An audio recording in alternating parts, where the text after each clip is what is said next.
This is one of the best openings for blitz. You sacrifice a pawn to speed up your development and to gain a quick attack. If you're below 1200, you're gonna crush everybody, literally. If you're below 2000, it is absolutely playable. I'm Grandmaster Igor Smirnov, and let me show you how to use the Blackmar-Diemer Gambit to crush your opponents.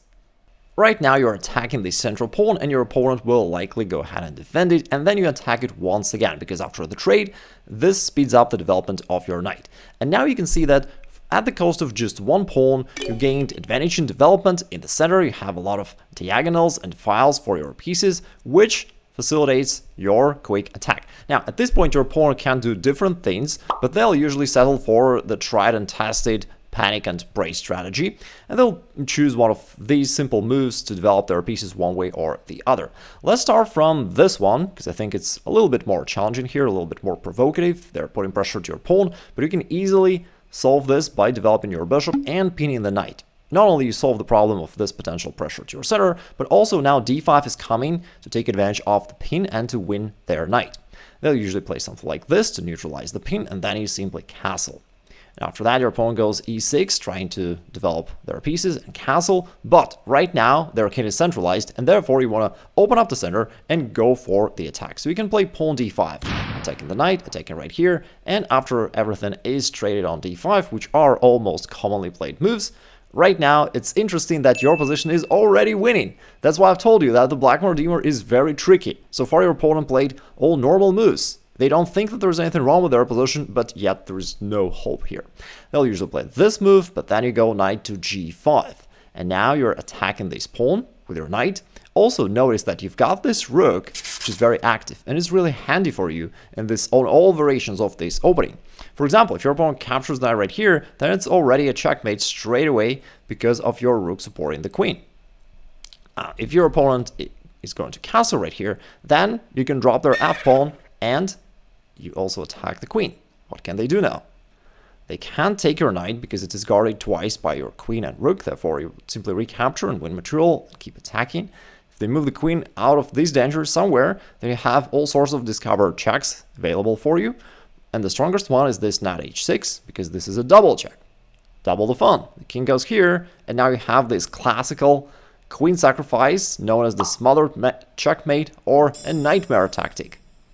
Another cool thing about this opening is that you can also play it against the Scandinavian defense and against the Caro-Kann defense, which I'll show you in a moment. Here against the Scandinavian, you can play d4 and you turn it into the very same position after knight to c3. Now you're attacking this pawn and it will go back to our Blackmar-Diemer Gambit. You play f3 to attack this pawn twice, and after the trade, you develop your knight. Now, bishop g4, I think, is the most played move, which you're going to be facing most frequently. They want to develop the bishop, pin your knight, and it looks all good. Ironically, it's actually not such a brilliant idea for black, because after h3, you ask this question what it's going to do next, and either way, you have some nice attacking ideas. The bishop will usually either trade or go back. Again, we'll talk about both of them. If they trade on f3, then it's pretty good, because now you have this active queen that eyes onto this b7 pawn and indirectly onto this rook in the corner. Plus, they just spend two moves to achieve nothing, only to develop your queen to an active position. And again, right now, they need to cover this weakness somehow. If they go knight c6, then you already know what to do. We talked about that before. You go bishop b5, and now there is this crisscross tactics where you put a lot of pressure to this knight, and then you're going to play d5 to totally overload it, and basically you're going to win the game quickly. I'll show you one example game, but it's not totally forced. You don't need to remember it. It's just this overall idea that this pressure is basically unbearable together with the d pawn, which is ready to go there and attack this knight. In one of the games, black played queen d6, and after d5, now it looks like the knight is about to be lost, but black tried to counter-strike with pawn a6. Nevertheless, after the trade, your pawn keeps marching forward, and this time we have a very strong and very advanced passed pawn. It's very close to the square of promotion, and it hits the rook. And after rook to b8, the strongest move for white here is a4.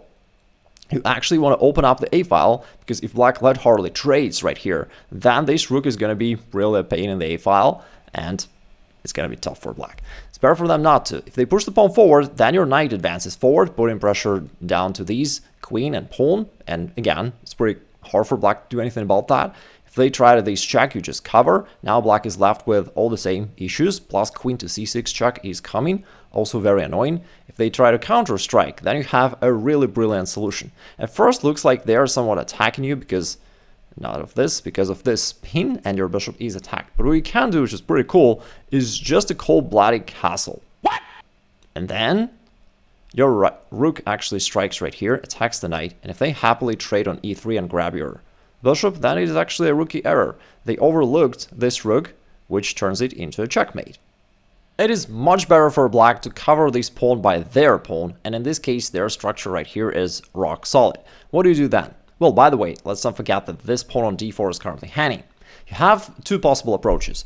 The first one is a very standard plan, I'll show you in a moment, where you just develop and you have great position there, also with some nice tactical ideas.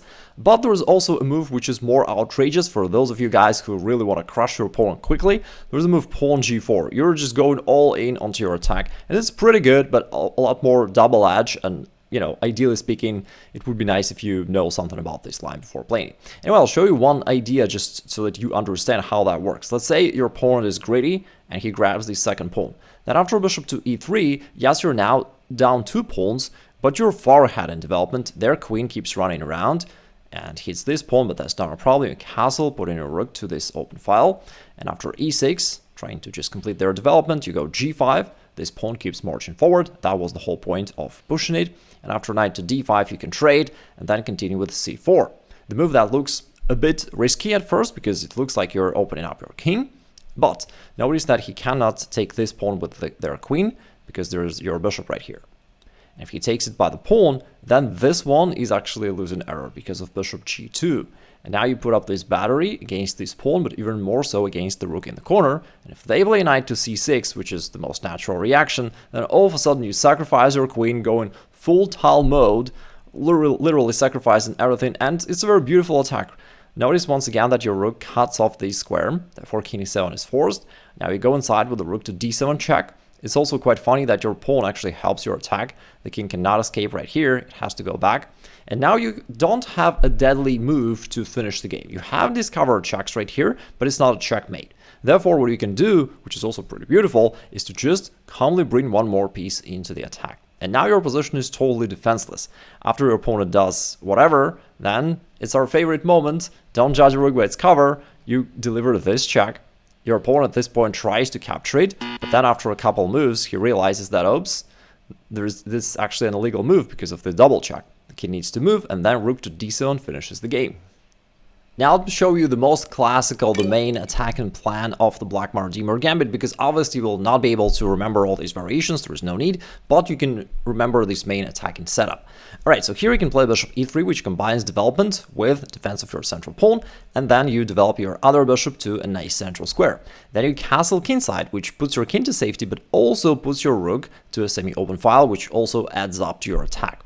Your opponent will usually try to trade off right here, thinking that somehow that slows down your attack, but in reality his position is already lost, and that's the beauty of this opening. Very often your opponent plays normal looking moves and ends up in a losing position just within a couple of moves. So here, what's the problem for black? You've got two really strong bishops looking there, you've got your queen and rook pointing here, also supporting your attack, and your opponent on the king side has just one defender, which allows you to clearly see that you outnumber your opponent, you totally overload them, and your attack will be easily successful.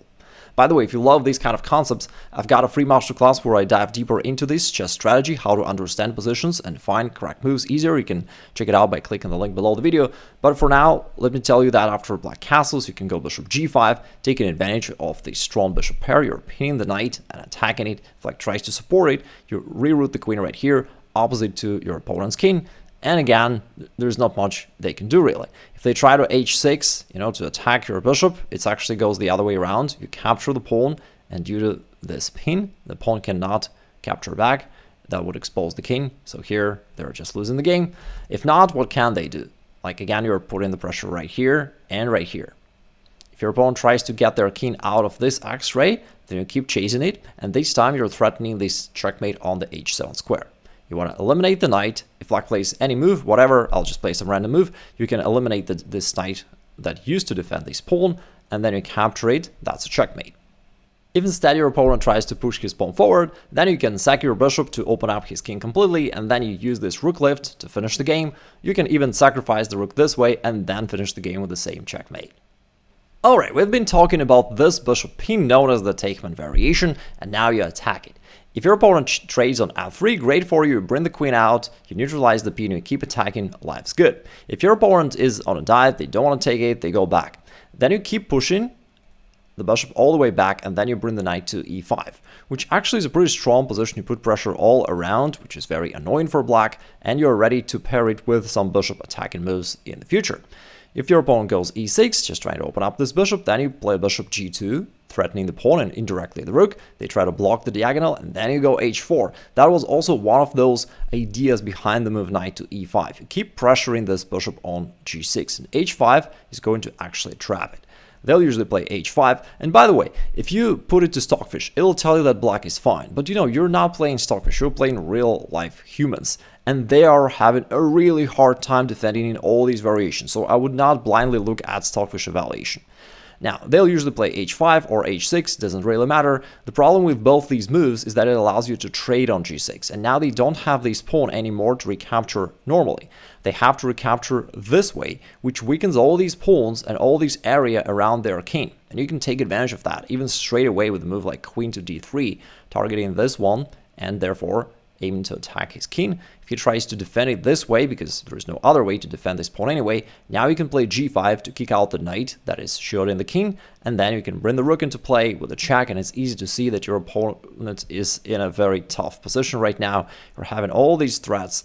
You can also bring your knight right here to support your attack, and your opponent is done. For example, in case of queen takes d4, you can grab this pawn and then sacrifice your opponent's peace of mind with this pawn checkmate.